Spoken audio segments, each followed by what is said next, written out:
All right, fine. I'll be a gracious host. How you doing?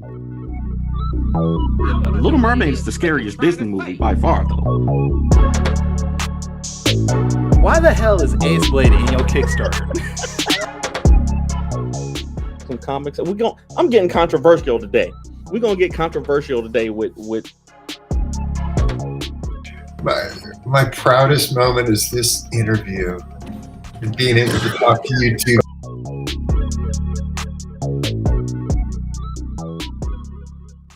Ladies and gentlemen, boys and girls, children of all ages, Taurus Comics in collaboration with Fourth Wall Productions respectfully brings to you the 78th episode of the Four Tales podcast. I'm your host, Kyron Silva, and as you can tell, I'm all by myself today. Unfortunately, today is not going to be a live episode, but don't leave yet. We do actually have an episode, but this episode has been pre-recorded with a brand new guest. On the show for today's episode is going to be Darryl Murphy. And we're going to do this a little bit differently than we did normally. Right now, Danny and I weren't able to connect because we have scheduling issues. Danny is in North Carolina doing Heroes Con for the weekend. And I have some things for the family for Father's Day that I'm doing. So we weren't able to do this live. So Danny said, hey, Darryl's here at the event. Why don't I just interview him while we're at the event? And that's what we did. Danny took about 15-20 minutes, sat down with Darryl Murphy, an amazing artist who's worked with some pretty big name people, and just found out about his origins. So take some time, watch the interview, and enjoy it. And, you know, if you want to support us and maybe we can find a way to get to you live, you can go to our website, fourtalespodcast.com, buy some merchandise, buy coffee. And we have also partnered with Dubby. So if you go to their website, dubby.gg, you can use our code 4TALES, number 4, TALES, and get 10% off all your order. But for now, take it away, Danny. What's up, everybody? It's your boy, Danny J. Quick, and we are here on location at Heroes Con in Charlotte, North Carolina. And I got the young legend in the making, Darryl Murphy, for the Four Tales podcast. What's been going on with you, brother? Working, man. Working, busy. I seen you working hard on the floor today. I see you work on social media, man. It all looks great. I'm just going to take a few minutes of your time to talk about your comic book journey, the projects that you're working on, and what you hope to do in the future. Is that cool? Yeah. All right, so for the people who don't know you, who don't know you yet, because they all going to know you soon. Tell us where you grew up and how you got into comic books. I grew up in Fayetteville, North Carolina. It's a dangerous city. I'll tell you that. Born March 19, 1992. Mm-hmm. Young man. What got me into comics was the Shonen Jump books they used to have in the stores. I used to read those and try to copy what I saw, try to draw it on paper. And then when I picked up my first Spider-Man and Red Hulk book, those what got me introduced in Spider-Man and Red Hulk, yeah. So Shonen Jump, you mean like Dragon Ball Z? Yeah. Stuff like that. Yu Hakusho. Yu Hakusho, yeah. Definitely. And I now thinking about it, like I can see that energy in your work, like that manga influence. Definitely. So Spider-Man, is Spider-Man still one of your favorite superheroes? Is that he's one of my favorite ones. Yeah. Okay. From Marvel, the Marvel side. Yeah. DC, I have to go with Superman. Superman is the standard. I hate Superman, but I got my own reasons for that. But no, but that's cool though, man. So comic books, is it just a passion for you? Is it the storytelling of comics, like the panel by panel that you like, or is it just that it's so visual? What is it specifically about comic books that drew you in as a kid? I got to put myself in the story. Yeah. And it got to a point where it was almost as if I couldn't breathe without comics. All right. So, my brothers, my siblings, they would go outside, a lot of days, and I couldn't go outside. But I just stayed in the house, stayed in my room, and I started drawing. Every day it was just back-to-back drawing. Mm-hmm. So comics was, when I started being able to read comics, I had kind of put myself into the story, try to feel for the characters. Mm-hmm. And that's what I like to do. Even when I'm drawing these characters, like drawing the facial expressions, I still put myself in there. Yeah. I love that. I love that. It's great to be able to see yourself in the comics, but making yourself a part of the creative process kind of gives you an ownership of it. It's like, okay, I am one with whatever character it is, whether that's Spider-Man or Red Hulk, like you said. We can all relate to the character, so it's good to see that an artist is still it's personal. Yeah, you know what I'm saying. So I like that. What projects would you like to work on? Like if you were able to work on any project or any character right now from any universe, Marvel, DC, Indie, whoever, what kind of projects would you like to work on? I would like to work on a story about Darkseid. Okay. Because I feel like they touch on him, Mm-hmm. like, and they'll throw him in there, give him they'll give us a glimpse of Darkseid Mm-hmm. every now and then, but I'll be happy to work on like an origin story of Darkseid. Mm-hmm. And, even make more stories with Darkseid, just to give people a really good look on, his world, Mm-hmm. his view on things. Because a lot of, not trying to sound like a bad guy, but a lot of people they look at villains and they look like Thanos, the Mad Titan. They call him the Mad Titan, but was he wrong? I feel like he was wrong, but if you don't, then that's on you. No, I think DC definitely has a few villains like Darkseid that they and your boy, not what's his name, the one who killed Superman. I can't think of it right Lex now. Luthor? No, Lex. the Darkseid, and then it was whatever his name was. Doomsday. Doomsday, yeah. Doomsday. They bring them in whenever they just need somebody to wreck stuff. When they need somebody ominous to be there, but they don't really flesh them out as much. You're right. So I think comics are in a place too right now where people want to see, the villains. Like the new Superman run, Superman with Lex Luthor. Lex Luthor has been fleshed out, of course, but you kind of get to see the brilliant side of him. You see the motivations behind what they're doing. So. Absolutely. I think Darkseid, I think a lot of those villains, especially DC villains, they got a lot of iconic ones that could get stories. A lot of the Batman villains, I think, could do that too, for sure. Yeah. Absolutely. So, let's get back to your origins in comics. So you started, when did you start, professionally trying to pursue comic books and drawing comics? And what was your first project? It was 2015 when I left home, left Fayetteville, went to Chicago, and went to the C2E2 event that year. So that's when I met the Hero Initiative. They brought me in, tested me out a little bit, see how I could draw. We raised about, I think, almost $10,000. Oh man! Yeah, 3 days. Nice. So, and they like my work ethic. And they sent me to, when I moved to San Diego, they sent me to Jim McLaughlin. He's the president of the Hero Initiative. He liked my personality and work ethic. After the first San Diego Comic Con, we went to the San Diego Art Gallery when the Ninja Turtles Out of the Shadows movie was coming out. So we had an event there for that movie. And that's when I met Kevin Eastman. Oh yeah. So that's dope. Yeah. So it was Kevin Eastman, the creator of Ninja Turtles. If y'all, if you sorry. watch our show, you probably know that. But I just want to throw it out there for y'all. Yeah. Carlos Deandes, he was in there. He did some Marvel work, DC.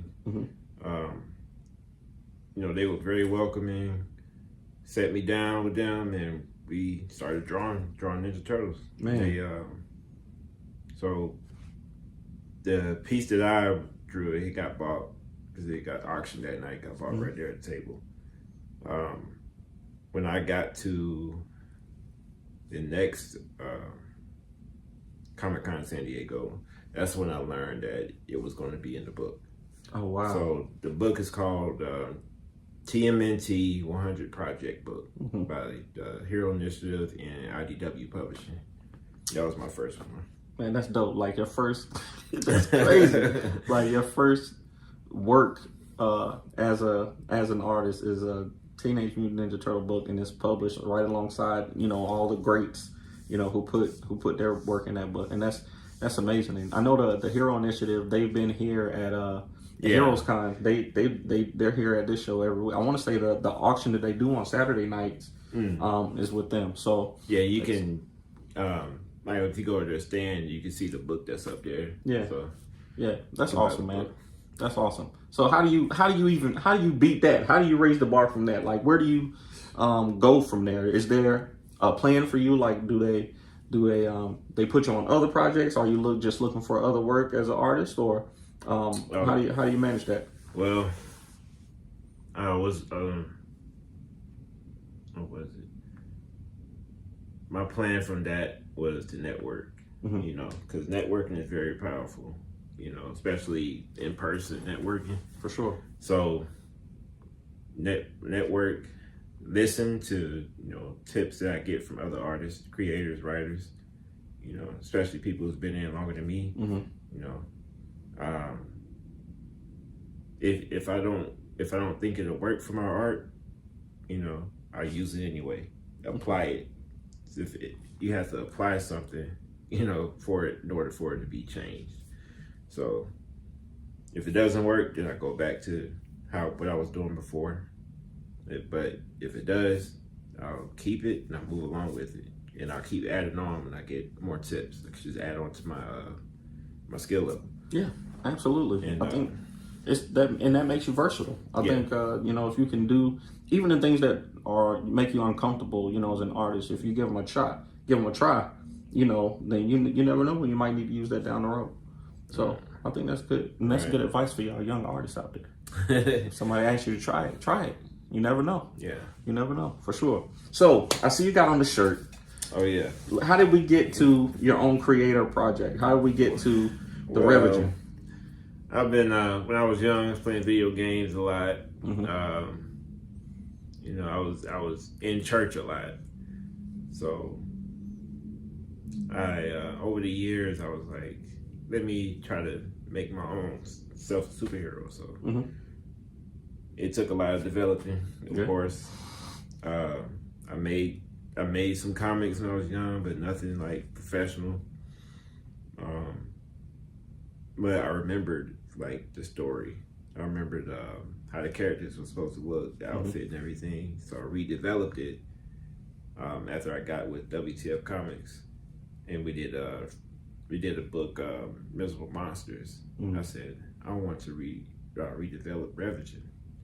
So I did, and it took a while. It took a little while for me to finish it, but once I did and put it out for sale, the first batch sold out. Nice. So this is a story that you had in your mind ever since you were small. Since you were small, and you just brought it back, huh? Yeah. All right, that's dope. How long did it take you to make it? When you decided to redevelop it, how long did it take you from writing to drawing to lettering to printing? How long did that take?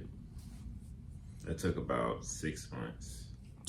This dude, you hear I just say, it's about 6 months. It took me about 14, 15, 16 months to put together that first Ace Blade book. Hey, but that's why he's the young legend. That's why he's the young legend. But that's dope, man. So tell us a little bit about the story. Tell us about, what is your elevator pitch for Reverend, and who are the main characters? Reverend is about a demigod who wakes up in outer space with his memory wiped, and he goes on this journey, embarks on a journey to find out who he really is and why he woke up in space, why he wasn't raptured along with the humans from the biblical rapture. You're supposed to start with the rapture. You said the rapture happened, and there's a demigod in space, and he don't know why he's. See, we're gonna work on the pitch. Yeah. We're gonna work on the pitch. Yeah, I gotta work on that. you gotta start with the rapture. The rapture is the hook. The rapture happened, and this demigod is floating around in space with his memory wiped. You don't know what happened. The rapture is a big hook for sure. Yeah, it grabs people's attention. Yeah. Like I say it right on the floor. Yeah, but they're like, they're like, oh really? Let me get this. Because it's different. You gotta. yeah. It's like it's not hard to be original, be different. If you feel like you go with your first gut. Yeah. Instincts work, man. Because the moment you get online and you start looking at stuff, you go, oh, let me do this, let me do that. Mm-hmm. And then it's not going to be as original as your first thought was. Yeah, for sure. I like it, man. And I like that I remember you said that you were in church, a lot growing up. So having a rapture in there, be a central defining moment of the comic book, the inciting incident is I like that. So, Are there more biblical themes in the comic book? Or? Yeah, like so main character is me. His name is Red. Mm-hmm. So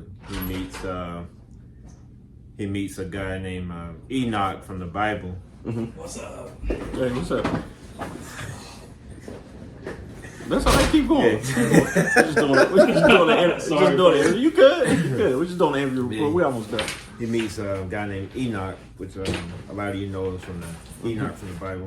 Yep. Enoch is telling him, that what he thought happened didn't actually happen. That he's been tricked. Mm-hmm. So I know in the beginning we talked about the rapture happening, but we found out that it doesn't happen. Just spoiling the comic already. But he's super strong. He has create black holes, mm-hmm. and can fly. So his powers comes from this golden plate, which is mm-hmm. this symbol right here. But it's actually a plate that's melted onto his sternum. Okay. That grants him the power. And darkness is the darkness from the beginning of the Bible before there was light. Yep. So I just turned that darkness into a villain. Darkness wants this from red in order to obtain all power and control the universe. That's Revision. Yeah. I don't want to interrupt you guys, man, but I'm Jan. You're all right. Danny, nice to meet you. Nice to meet you. I've known Eric for years. So he's going to let me crash in here, pay my little part. That's how you gotta do. That's how you gotta do on comic book weekend. If you're doing the comic book convention, hey, find some other people who are getting a room and team up. You guys from Fayetteville too? Split it. Yeah, he's from Fayetteville. Okay, I'm from Charlotte. I'm from Durham. So, but anyway, that's gonna be it for us. Make sure you check out Revision. Make sure you check out Darryl Murphy. Hey, we putting all this in the interview. Hey, we putting all this interview, bro. Beep on the first one. I didn't even see that. I'm sorry. Okay. We put it all in there. Anyways, we appreciate y'all. We'll catch you next time. Any last words? Where can people find you and where can people buy the comic book? Well, as of right now, you can pre-order. Just send me an email. If you're not at Comic Cons in person, send me an email to murphy21.daryl@gmail.com or at daryltheartist1@gmail.com. Okay.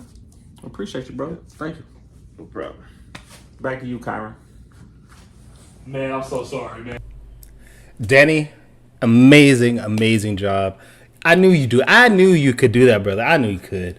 Darryl Murphy, thank you for being on the show. I wish I could have been a part of this, but apparently Danny said that I wasn't good enough to do it with you somehow via the stream, but it's okay. My feelings are not hurt. It's all right. I just hope some point in the future we can have a proper show where I can be a part of this. We can throw in some quick takes. Danny was supposed to do some quick takes, but I don't know what happened there. But anyways, I hope you guys enjoyed this episode. This was a fun time. I enjoyed it. And it was good to just be able to sleep in for once. Anyway, but I digress. Join us next week where we're going to have, fingers crossed, you know how this happens when we try to get big guests on the show.